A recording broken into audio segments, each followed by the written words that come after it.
Sí, creo que se lo menciona. Sí, lo mencionamos, sí.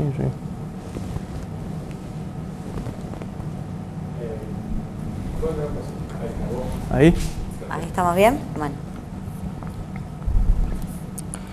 Yo ahora me voy a correr y después entro cuando él me invita.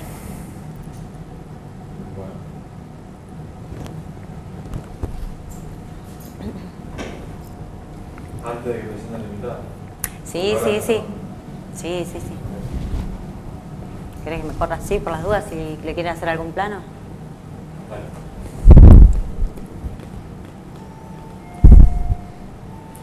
Che, qué rico olor a cuero. Qué linda ropa eso, es bárbaro, ¿no? Sí, la camperita esta está bárbara. El vestido, viste, bueno, a mí no me gustan los hippies, pero... No, pero está bárbaro. Mirá, la carterita también está bárbara. Eso, me tengo que acordar los cueros. ¿Y con la óptica bien? ¿No se te está dando...? Sí, ahora te...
¿Cómo les va?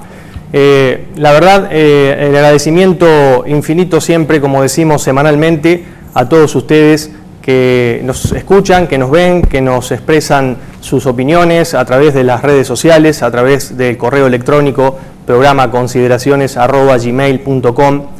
Nosotros siempre lo decimos, lo remarcamos, lo destacamos, porque sin mucha gente que trabaja detrás de cámara, gente que nos apoya, que nos envía mails, los anunciantes, la gente que viene aquí a participar, los profesionales, sin ellos nosotros no podríamos hacer lo que hacemos, ejercer esta profesión del periodismo, que es un oficio también, como todos ustedes saben y han leído en muchos sitios, en muchos lugares, no es sencillo hacer periodismo en el interior del país. Es complicado por una serie de cosas que van surgiendo, que hay que sortearlas pero acá estamos y siempre, por eso decimos, cuando iniciamos el programa lo decimos, somos unos agradecidos de todos aquellos que vienen aquí, que participan, por supuesto de las autoridades del canal también, que nos brindan su apoyo. Esto es Consideraciones, un programa más, 60 minutos de duración, con nuevos invitados. Y quédese allí porque hoy el tema central es violencia de género, violencia familiar. Están con nosotros Cecilia Pedro, que es psicóloga, y también Daniela Montenegro, que es abogada. Vamos a tener dos puntos de vista, desde el punto de vista psicológico y también del punto de vista jurídico. En primer término, saludo a quien me acompaña permanentemente en este programa, en la co-conducción, se llama Jorgelina Mancilla. ¿Cómo te va, Jorgelina? ¿Cómo va, Marcelo? ¿Todo bien? Bueno, un programa más y hoy muy interesante, así que quédense porque no solo van a saber un poco de qué se trata, un poco más de qué se trata el tema de violencia de género, sino también qué se puede hacer. Así que, va a estar muy bueno para verlo. Y hay autoridades que estamos esperando que vengan acá al programa, así que, ya dentro de poco van a venir. Yo creo que van a venir algunas de esas autoridades que estamos esperando. Exactamente, es una autoridad, la autoridad máxima de esta ciudad, que fue invitada 5 veces a este programa, Nosotros, por supuesto, consideramos y tenemos conciencia de que la intendenta de nuestra ciudad, Mónica Fein, tiene sus actividades, tiene inconvenientes a veces en cuanto a la agenda, ¿no? Pero 5 veces la hemos invitado y bueno, las 5 veces no ha podido asistir. Así ya que se bueno, va a hacer un lugarcito. en algún momento va a venir. Seguro va a venir. Bueno, ¿les parece que les muestre este momento que las mujeres esperan? Siempre me dicen, ay, te vi el día que tenías puesto tal cosa. Bueno, sí. Acá está, les muestro la ropa del Pórtico de Argento. Fíjense estas botitas. Hoy estoy lista con una vinchita para irme a Woodstock. Porque me vine con un look hippie chic. Así me dijo Anita, que me preparó el look. Miren, estas botitas hermosas de animal print, que son así atigradas. Tengo esta chaqueta que es fabulosa, es una camperita de cuero legítimo, se siente el olorcito a cuero divino, en color chocolate, con la carterita haciendo juego, que está buenísima esta cartera también en animal print. Y bueno, después tengo el vestidito que se puede ver acá, son como 2 vestiditos, uno encima del otro, verdes. Así que bueno, un día pueden usar el de abajo y otro día usan el de arriba.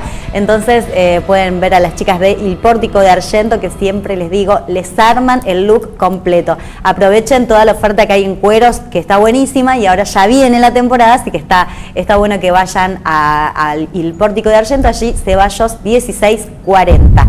Y también tengo, para que veas, porque las chicas de Señor Ken me hicieron esto, me dijeron, ¿qué color te van a poner?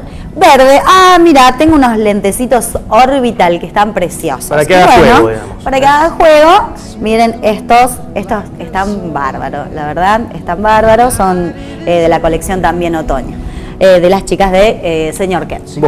Bueno, excelente todo. La indumentaria. Espectacular. Los anteojos que provee señor Ken, completito. Completito. Bueno, vamos a saludar ahora sí a la primera invitada, se llama Cecilia Pedro, psicóloga. Gracias por estar acá, Cecilia, nuevamente. Gracias a ustedes. En esta segunda parte del programa, reiteramos, está con nosotros la psicóloga Cecilia Pedro, ya la habíamos mencionado, reiteramos para aquellos que recién se conectan con nosotros, es importante mencionarlo. El tema central de hoy es violencia familiar, violencia de género. Hay algunos datos interesantes. Según un estudio realizado aquí en la Argentina, cada 30 horas una mujer es asesinada y durante el año 2013 se produjeron en el país 295 femicidios. ¿Cuáles son las distintas formas de violencia?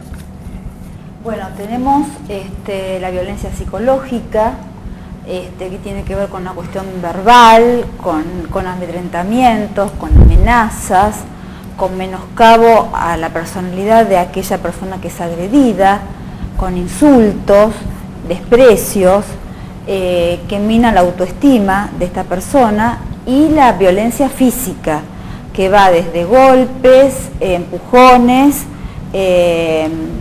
trata de blancas, violación incluso al cónyuge, hasta el femicidio, que como vos lo dijiste, tenemos cifras alarmantes, ¿no? Es decir, puede ir, hay un abanico amplio en el cual están contempladas todas estas cuestiones. Bueno, nuestro tema de hoy es violencia de género y también violencia familiar. ¿Cuál es la diferencia entre ambas? Bueno, primero, son conceptos que a veces se contraponen o se juntan, se superponen. Podemos empezar con definir violencia, ¿no?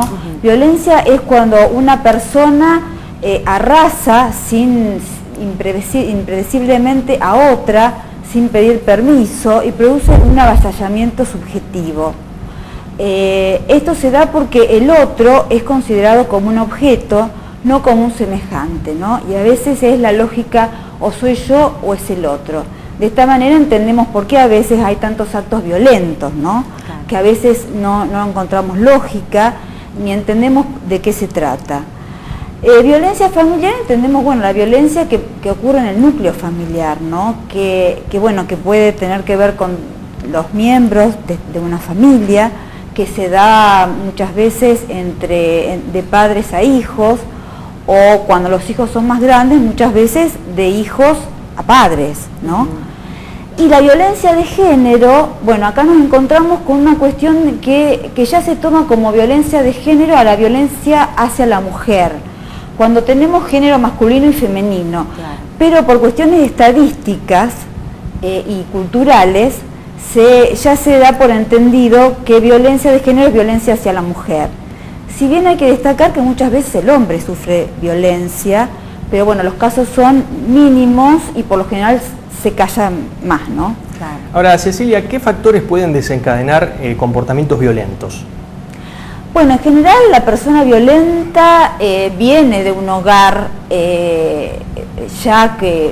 violento, con lazos no amorosos, sino donde las relaciones se dan de una manera autoritaria o donde no media la palabra, donde el chico no se le da toda una ética de vida, no se lo provee de amor, de cariño, de normas, de valores, sino que viene de un hogar de mucho desvalimiento.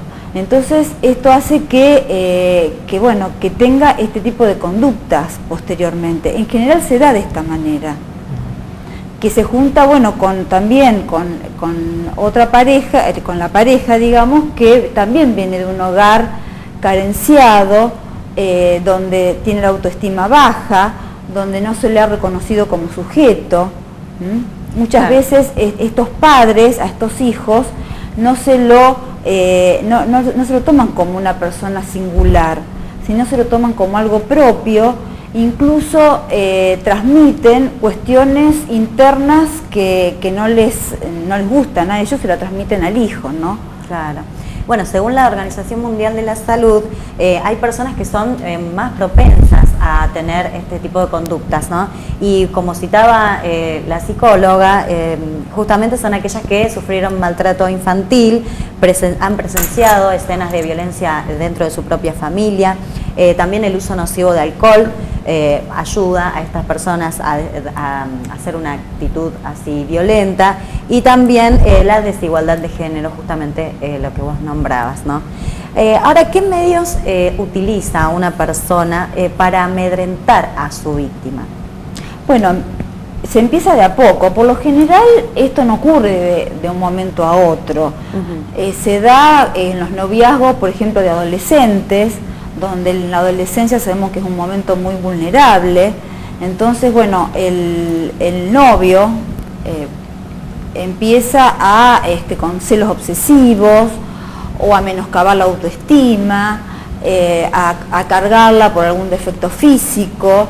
Entonces, y además a controlarla, a vigilarla. Ahora, bueno, tenemos toda una cuestión de redes sociales, que se la controla, ve las amistades, entonces empieza a aislarla, y de esta manera queda como encapsulada en esta relación tan mortífera, ¿no? Bien, está claro, Cecilia, que la violencia no se genera de manera espontánea, sino que tiene sus etapas, digamos. Por lo general tiene sus etapas, sí, se va haciendo de a poco. También la víctima también tiene una actitud que está en una situación como de menoscabo, de su autoestima, está en una situación de tanta humillación y agresión, que está como que no puede tener un juicio propio, pierde la noción de la realidad, queda en un estado muy confusional, es decir, que al quedar aislada y al tanto de la palabra del otro solamente, no puede muchas veces dar cuenta de la realidad, es decir, se va quedando sin recursos personales para hacer frente a esta agresión, ¿no? Y es como que también va naturalizando el hecho del maltrato, del menosprecio, de la descalificación, ¿no? Esto se naturaliza mucho, incluso recién ahora se está empezando a hablar un poco, y está bueno que así sea, porque tenemos casos, por ejemplo, no hace poco ocurrió en Buenos Aires, que una mujer que había sido golpeada por su pareja, acudió a una comisaría y la misma policía le pegó y la puso presa, ¿no? Esto fue grabado por la hermana y de esta manera se dio a luz. Entonces, bueno, tenemos que echar luz a todo esto, ¿no? Exacto. Que es importante que lo conozcamos. Ahora, la violencia psíquica, ¿puede doler más que un golpe, por ejemplo? O sea, ¿es más fuerte, Sí. llega más? Trae mucho dolor y sufrimiento. Sí, realmente sí. Eso de, digamos, menoscabar permanentemente a la pareja, bueno, directamente ordenarle cosas y, bueno, tratarla, digamos, muchos dicen, ¿no? Tratarla mal permanentemente. ¿Eso es peor, digamos, que una agresión física? Bueno, es difícil medir, ¿no? Porque, Claro, hay sí. agresiones físicas que son terribles. Claro, Digamos, claro. Hay mujeres que han perdido un hijo Sí, seguro, por seguro. una paliza, o han quedado en un grado de invalidez importante. Es difícil medir. Claro. Creo que las dos cosas son importantes. Pero esta cuestión que vos decís, de la cuestión psicológica, va mellando la personalidad de la mujer y se va transformando en un objeto, ¿no? En una cosa, Claro. que no tiene capacidad de respuesta. O sea, va quedando sin recursos para hacer frente a esta situación. Y en las distintas facetas del ser humano, ¿una persona puede ser socialmente correcta, pero en su intimidad puede ser violento? Sí, se da mucho esto. Ajá. Se da mucho de esto, incluso de abusadores, se da mucho de incluso padres que han abusado de sus hijas, que bueno, que socialmente puede ser una persona importante, muy correcta, muy educada, pero sin embargo, puertas adentro, muestra una conducta totalmente diferente. Doble personalidad sería ahí. Sí, podríamos decirle así. Sí. ¿A qué conductas tenemos que estar atentos nosotros para darnos cuenta que estamos frente a la presencia de un agresor? Bueno, tiene que ver con las humillaciones, con el no respeto, con no respetar al otro significa no tomarlo al otro como es, con sus gustos, sus diferencias. Esta persona por lo general se erige en ley, ¿no? Él es el que tiene la verdad, es el que tiene la razón, no da lugar a la palabra del otro, no tiene en cuenta los sentimientos del otro. Hay veces que esto se puede, hay muchas mujeres que se pueden dar cuenta fácilmente apenas comenzado una relación, depende de los recursos de que cuente la mujer, y hay veces que no, que la mujer queda enredada, entrampada en una relación y después, bueno, también el sujeto agresivo la va mermando económicamente, si trabaja, o sea, le va coartando todas las posibilidades que la mujer pueda salir de esto. ¿Cómo afecta a un niño la violencia familiar? Y lo afecta en gran medida porque un niño se está constituyendo subjetivamente. Entonces los padres, cuando son violentos con este hijo, en lugar de darle todo un bagaje posibilitador, le dan todo lo contrario, ¿no? No le dan elementos para constituirse y queda muy marcados muchas veces. Cecilia, compartís esto de que en muchas familias se cree que la problemática familiar, la violencia familiar, se ve reducida a lo privado y no lo toma tanto, no lo ve mucho como una problemática social. Creo que hoy por hoy tenemos que hablarlo como problemática social. Claro. Dado el número de crímenes y de la medida en que afecta tanto a chicos, bueno, porque los más afectados, ¿quiénes son? Las mujeres, los niños y los ancianos. Claro. Entonces, bueno, esto por el número y porque además hay que tener en cuenta esto y hay que hacer algo con estas personas. Bueno, dentro de los consejos que hay para las mujeres que padecen alguna situación de violencia o el caso también de personas mayores, dice que la víctima no se debe quedar sola, puede salir a la calle y pedir ayuda. Nosotros estamos pasando abajo, donde está el tema, el teléfono verde, que es la línea de contacto de aquí en la ciudad de Rosario, que provee la municipalidad, justamente, es el 480-2446. Ellos trabajan de lunes a viernes de 9 a 19 horas y también tienen una línea gratuita si ustedes se quieren acercar y llamar por teléfono, es el 0800-444-0420. ¿Cómo es el rol de la víctima en el caso de una violencia de género o una violencia familiar?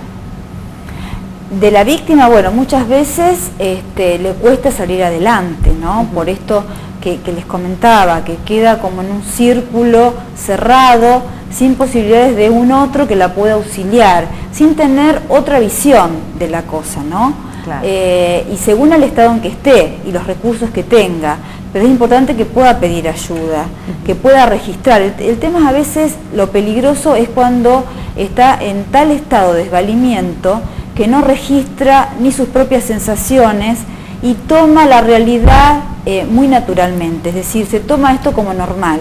Exacto. Y hay que dejar de naturalizar estas situaciones. Claro. Y muchas veces también está el miedo, ¿no? ¿Qué es lo que va a pasar si hago la denuncia? ¿Qué es lo que va a pasar si le cuento a un familiar? Es como que hay mucho fantasma alrededor de ello, ¿no? Bueno, porque justamente el victimario teje como una telaraña con amenazas, miedos, para que justamente que la víctima quede en una posición muy pasiva y no pueda pedir ayuda o salir de esta situación. Claro. Y puede haber, Cecilia, hombres que durante su infancia nunca recibieron violencia, digamos, de parte de sus padres, y cuando son adultos ejercen ellos mismos la violencia. ¿Puede darse ese caso? Se puede dar porque estamos hablando de generalidades y hay que ver en la singularidad de cada caso. Por lo general, el hombre golpeador o maltratador viene de una familia que ya tiene ciertas condiciones, ¿no? Pero se puede dar, ¿no? No podemos descartar que no se dé. Hay que ver la historia de esta persona, qué le sucedió. Bien. ¿Se puede considerar que la violencia hacia la mujer es un caso de abuso de poder? Y muchas veces sí, porque justamente el hombre, al no tener poder, lo busca justamente agrediendo a la mujer que sabe que va a poder someterla, ¿no? Bueno, hay también un estudio y bueno, algo que ha dicho también Naciones Unidas, que es importante decirlo, define el término femicidio como el asesinato a las mujeres por el solo hecho de serlo. Sí, justamente a veces esto ocurre, ¿no? Claro. Bueno, también según la Organización Mundial de la Salud, las mujeres que han tenido una relación de pareja refieren que en un 30% han sufrido violencia física o sexual por parte de su pareja.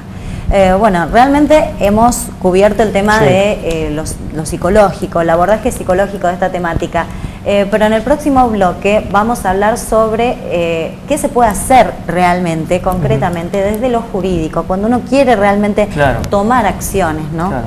Y fundamentalmente, aprovechando que tratamos este tipo de temas, un llamado de atención también a las autoridades competentes, sea de nuestra ciudad, a nivel provincial, nacional, que hay que atender las necesidades en la familia, la problemática que hay en la familia, que muchas veces se buscan otros indicadores, como por ejemplo falta de trabajo, falta de educación, que por supuesto es importante, pero a veces no se atienden estos puntos, estos ítems tan importantes en la vida de una familia, ¿no? El hecho de que haya agresividad, esto de la agresión intrafamiliar.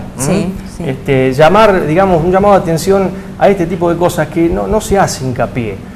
Y a veces, por supuesto que es importante lo que es la educación, la escolaridad, la universidad, la formación general, pero no olvidemos que la formación primaria empieza por casa, ¿no? Así es. Y si además una persona que vive estas situaciones después no va a poder hacer demasiado con su vida, ¿no? Claro, y por eso es importante. Claro, seguro. Como último consejo, me gustaría que le dijeras a las personas que están pasando por esta problemática qué es lo que pueden hacer, cuál es el puntapié inicial que pueden dar. Y pedir ayuda, buscar a alguien para empezar a hablar de lo que les está pasando, ¿no? Porque de esa manera pueden empezar a pensar lo que les está pasando. Claro, como se dice vulgarmente, abrir los ojos, ¿no? Lo que pasa es que también es una costumbre de larga data que esto de que lo que pasa adentro se silencie, ¿no? Que los trapitos sucios se lavan en casa, como dice el dicho, ¿no? Claro. Muchas gracias, Cecilia, muy amable. Gracias, se llama Cecilia Pedro, es psicóloga, pasó por Consideraciones. Bueno, en el próximo bloque entonces viene Daniela Montenegro, que es abogada.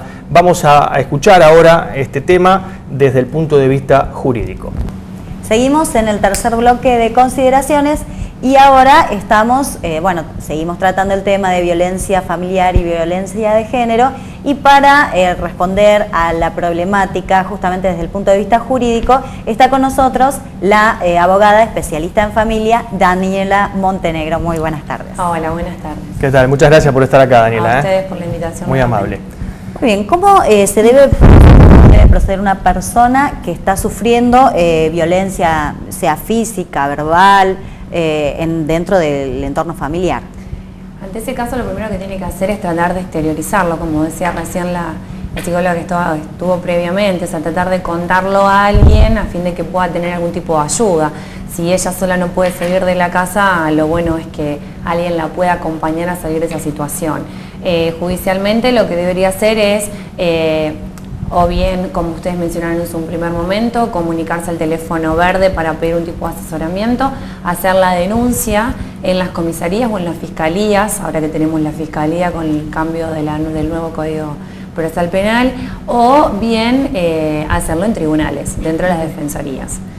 Bien, ¿qué se hace, Daniela, con la denuncia por casos de violencia de género? Una vez que está radicada la denuncia, la persona tiene que proseguir, o sea, seguir instando el trámite. O sea, tiene que iniciar un juicio por violencia familiar, el cual va a tramitar dentro de los tribunales colegiados de familia. El juez interviniente, una vez que toma conocimiento, actúa en consecuencia. ¿Cómo sería el procesamiento de un acusado de agresión familiar, por ejemplo? El procesamiento, o sea, una vez que el juez toma conocimiento que hay una causa, un acto de violencia, alguien más le va a impartir o va a tener determinadas sanciones. Una vez que le pone una de las sanciones, va a ver que si él las cumple o las incumple. Ante el incumplimiento de esta parte, se lo puede mandar a hacer tareas comunitarias o incluso ya habilitar la parte de la instancia penal y continuar desde ese lado. Bien. O sea, sí. ¿Y qué sucede con el régimen de visitas cuando hay una separación por violencia de género? Y en ese caso se pueden dar tres distintos supuestos. Puede ser que el régimen de visita continúe si la violencia es solamente contra la mamá, supongamos, hasta tanto se compruebe esa violencia. Puede ser que el régimen de visita quede supeditado a la asistencia en los gabinetes del tribunal a través de una asistente social o una psicóloga, o que directamente sea interrumpido hasta tanto se pueda resolver el tema de la violencia. Muy bien. Siempre existe el miedo de la mujer de dejar la casa para que no la acusen de abandono de hogar. ¿Esto se da?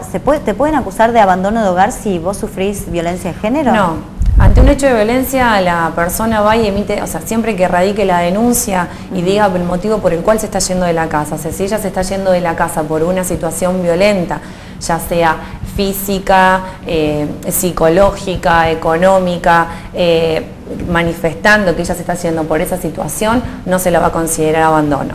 Ajá, o sea que el dato a tener en cuenta entonces es, si vos te vas de la casa, tenés que hacer sí o sí la denuncia asentando porque ella se está yendo de la casa, claro, a los fines de que no se la tome como es un abandono de hogar. Teniendo eso, después, bueno, se pueden tener, o sea, se van a tomar otras medidas para que ella pueda volver a su casa. ¿Y cuál es la ley por violencia de género en Argentina? ¿Hay una ley específica? Sí, hay una ley dentro de la provincia que es la que está rigiendo, que es la 11.529, la cual determina quién es el juez competente, bueno, en este caso los juzgados colegiados de familia, dice cómo es el procedimiento, las pautas que tiene el juez o las herramientas que tiene para poder sortear toda esta situación. Bien, perfecto. ¿Y realmente se está poniendo en práctica? ¿Se cumple eficientemente con esta ley? Sí, se está cumpliendo. En algunos casos de manera excesiva, ya como que se está pasando y cualquier hecho se lo toma como por violencia y después, bueno, genera otras cuestiones hasta tanto se pueda resolver que esa situación no era tal. Pero sí, se está cumpliendo. Aclarar que es del orden provincial. Sí, esa ley sí. Bien. Bueno, ¿y en qué caso se puede pedir una orden de restricción y quién controla su cumplimiento, ¿no? Ante una denuncia, o sea, la persona va y radica la denuncia, si es en las fiscalías o la hace directamente en el tribunal a través de un expediente de violencia familiar.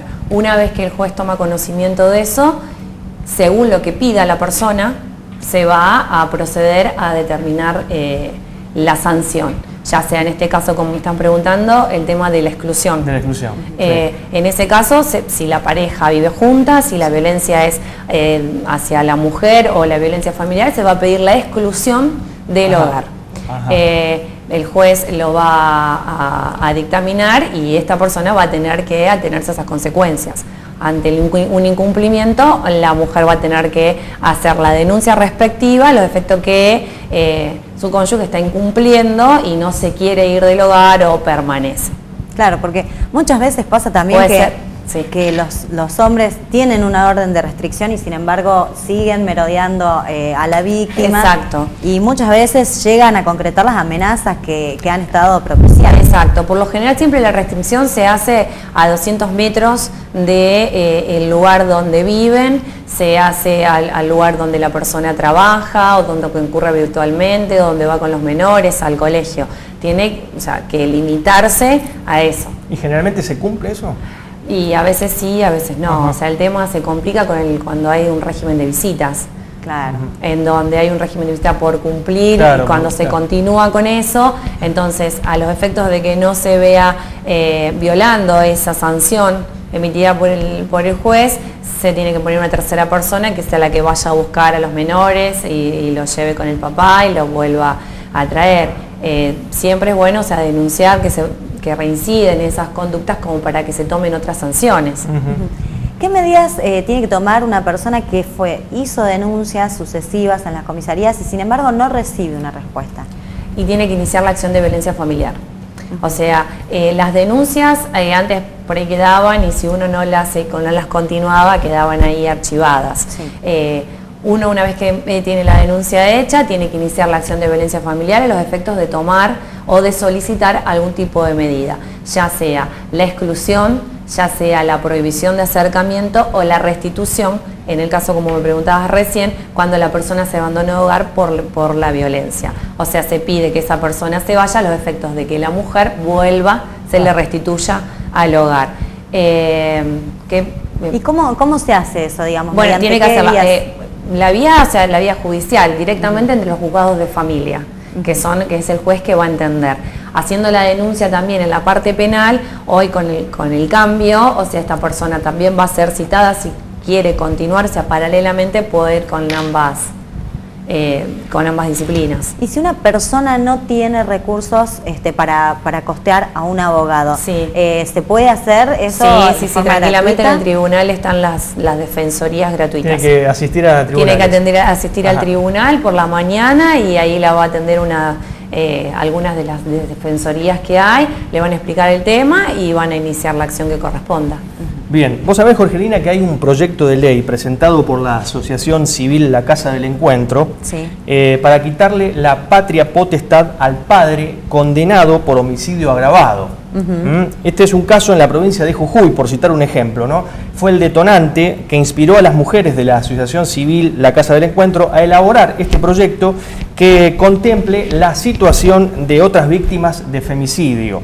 Una nena de solo 9 meses presenció el asesinato a golpes de su padre a su madre en el año 2008 y ahora la pequeña tiene que visitar al asesino de su madre 2 veces por semana porque así lo dispuso un juez. Claro. Le a la gente que el 38% de los casos de asesinatos de mujeres son justamente hechos por sus parejas. Claro, así que es una problemática a nivel mundial. Datos preocupantes, ¿no? Sí. En esto, va Daniela, creciendo todo el tiempo. Claro, en esto de quitarle la patria potestad al padre, Sí. en primer término, ¿qué significa realmente y concretamente la patria potestad?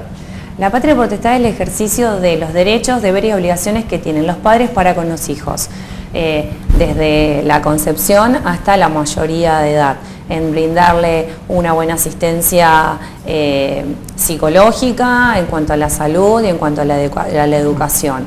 Cuando se quiebran esas cuestiones, puede ser que se le restrinja o que se le saque la patria potestad.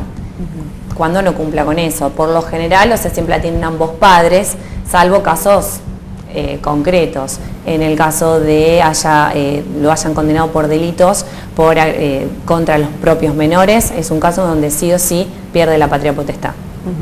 ¿Y qué pasaría en el caso que se apruebe este proyecto?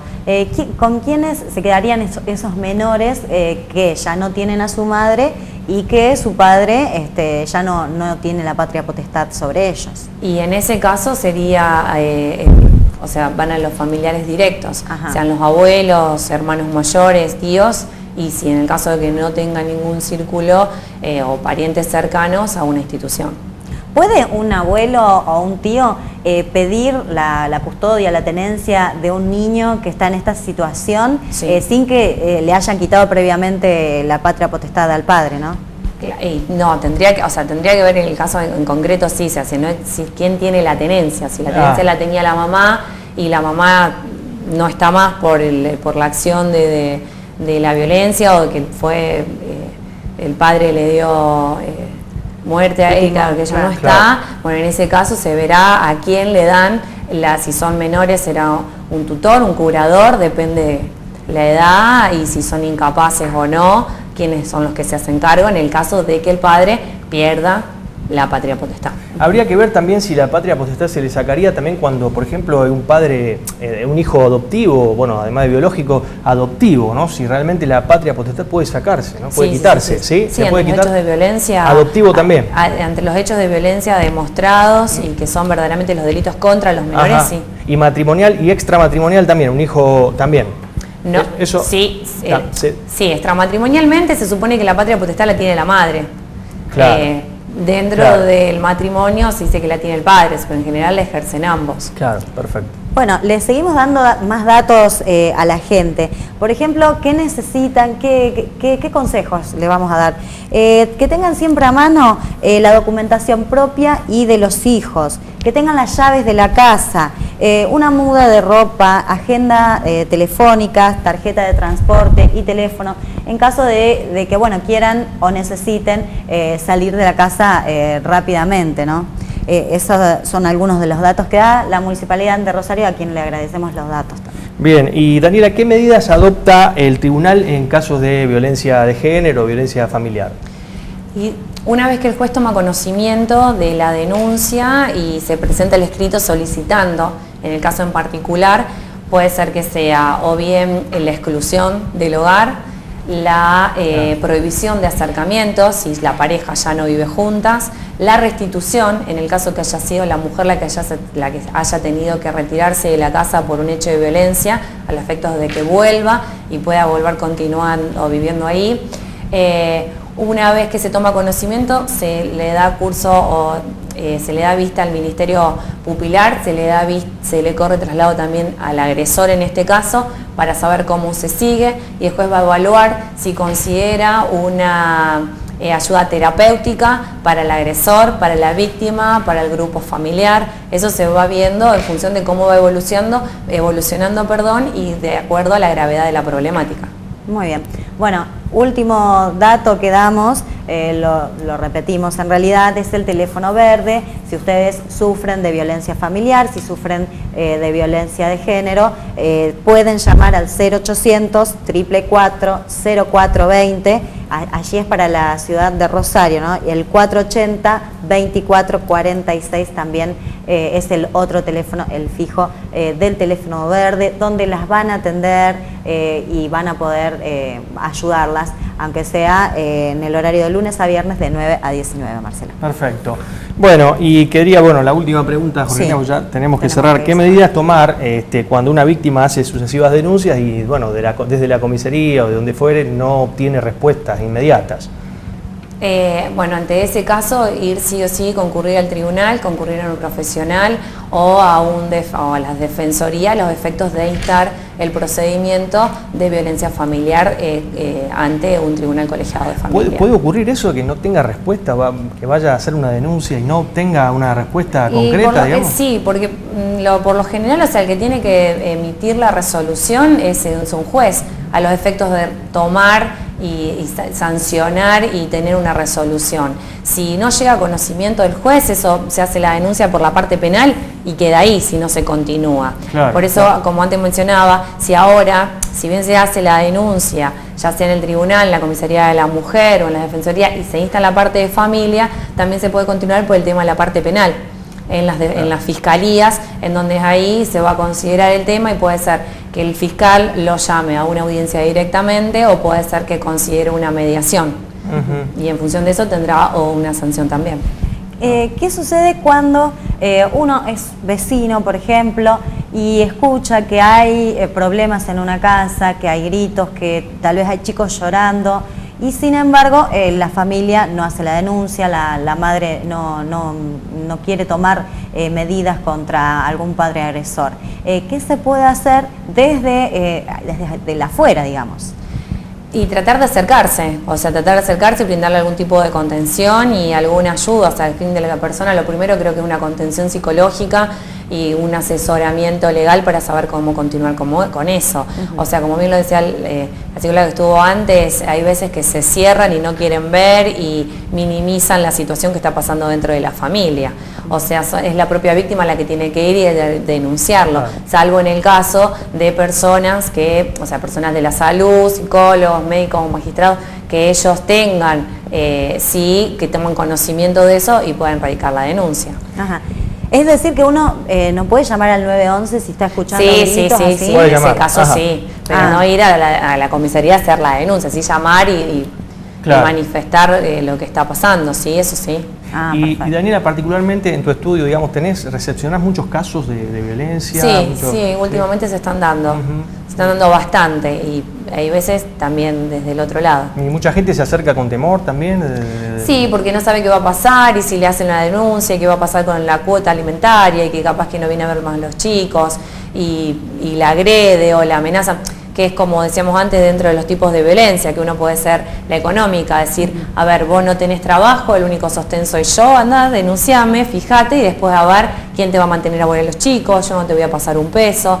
Entonces ante eso hace que la gente se reprima y no haga la correspondiente denuncia. Claro, pasa mucho, ¿no? Que el miedo por paraliza. Por quedarse sin ningún tipo de protección hacia los hijos, tal vez un sustento económico, eso hace que frene una denuncia o que tal vez ni siquiera la vaya a presentar en algún momento. Exacto. Sucede esto también, sucede mucho en los ámbitos carenciados, pero también sucede en los estratos sociales un poco más elevados. Sí. En todos los ámbitos se da, de mayor o menor medida, a lo mejor no hay un maltrato físico tan evidente como puede haber en otros estratos sociales, pero sí la agresión, la dependencia económica, la situación, todo eso va influyendo. Incluso en el dato que vos me decías antes, que cuando por el tema de la cuota y quedarse sin eso, el juez también puede emitir una resolución dentro de las que mencionaba antes, de la exclusión, la restricción y la restitución, que sea fijar un régimen de visita y una cuota alimentaria. Si eso es lo que la persona tiene miedo ante un acto de violencia, que el padre, supongamos, se limite a pasar esto y no tenga cómo solventar los gastos de los chicos. El juez también puede tomar como una primer medida, como una medida autosatisfactiva, serían estas primeras, a los efectos de paliar la situación momentáneamente hasta que luego continúe su curso y se vayan resolviendo. Bien. Nosotros estuvimos hablando hoy de una ley provincial, ¿no? Sí. Sé que hay una ley nacional que cuida a las mujeres, ¿no? Una ley de protección a las mujeres, pero ¿en qué instancia estamos? ¿Está reglamentada esa ley? Sí. ¿Y por qué no se lleva, es como que no se nota demasiado la presencia del Estado en este caso, ¿no? Sí, tendría que estar más, pero, lo hace en la medida en que puede, los tribunales lo van haciendo, a través de un seguimiento por una asistente social, por un gabinete interdisciplinario, o sea, van tratando de seguir a la familia o de seguir a la persona, al agresor, o hacer lo que tenga que comience una terapia, los efectos de ver cómo va evolucionando. O sea, hay medidas en donde trata de que el Estado se involucre desde ese punto de vista y continuar con la problemática, o sea, para darle una solución. Me quedé pensando con la gente que va a un estudio jurídico, ¿no? Y plantea esta problemática. Digo, ¿va decidida a continuar con la denuncia, a seguir, a darle para adelante, digamos, o se frena, va una sola vez y no vuelve? Mira, hay algunos que inician la denuncia, la acción de violencia, y cuando una vez que tienen la resolución, supongamos restricción de acercamiento, quedan ahí. Ya está, ya tienen la restricción y se quedan y no continúan, en solicitar una asistencia, en solicitar el gabinete terapéutico, depende. Y hay otros que sí, que continúan hasta el final debido a la continuidad y a las agresiones, y por ahí son más persistentes, digamos. Más violentas o no. Y hay algunos que dicen, uy, bueno, sí, yo le quiero hacer una denuncia porque esto no va más, pero tengo miedo que le afecten el trabajo y que lo echen. Entonces, bueno, ¿y qué querés hacer? Y no sé, pero yo con esta situación no puedo más. Entonces... Un impedimento. Es un amigo en donde uno tiene que tratar de ver o de contener y tratar de sacar lo que la otra persona puede, tratar de explicarle hasta dónde va a llegar y hasta dónde no con esta medida. Claro, qué importante también es la asistencia psicológica, tanto para víctima como para victimario, ¿no? Porque totalmente. Muchas veces está ese tironeo dentro de la víctima, del no saber qué hacer, del miedo, y también, por supuesto, si están con esa persona es por un gran amor, un importante amor que deben tener, que uno tal vez desde afuera se le hace medio difícil, ¿no? Comprender que... pero esa persona tal vez se preocupa por el agresor, ¿no? Seguro. Por eso, cuando uno trata este tipo de temas así, como decíamos en el bloque anterior, Jorgelina, qué importante es que las autoridades también tomen cartas en el asunto, que vayan a los lugares, y lo reiteramos esto porque es tan importante, porque a veces se hace hincapié en otros asuntos que también importantes, pero bueno, esto existe, creo que va en crecimiento permanente, y tendrían que ir esa recorrida que van a hacer en los barrios donde se ocupan, que me parece perfecto, que se ocupen de los chicos que han dejado de estudiar, chicos desescolarizados. También tendría que ir acompañado de esto, ¿no? De asistentes sociales, de ver cómo está la situación. Hay una ruptura de lazos familiares importante hoy día. Y por ahí no se le presta atención a ese tema.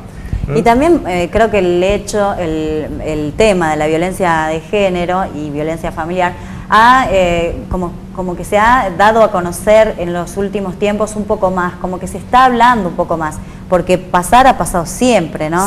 Y creo que las denuncias deben haber estado siempre, pero ahora tal vez se han incrementado un poco, ¿no? Sí, tienen otra mirada, tienen otra manera de encarar las cosas, ya no se calla tanto, o sea, van teniendo conciencia, creo que van tomando conciencia a raíz de todos los últimos episodios que se han suscitado durante los últimos años, donde cada vez son más graves, más crueles, de incendiarlas. Hubo una época el año pasado y el anterior donde prendían fuego.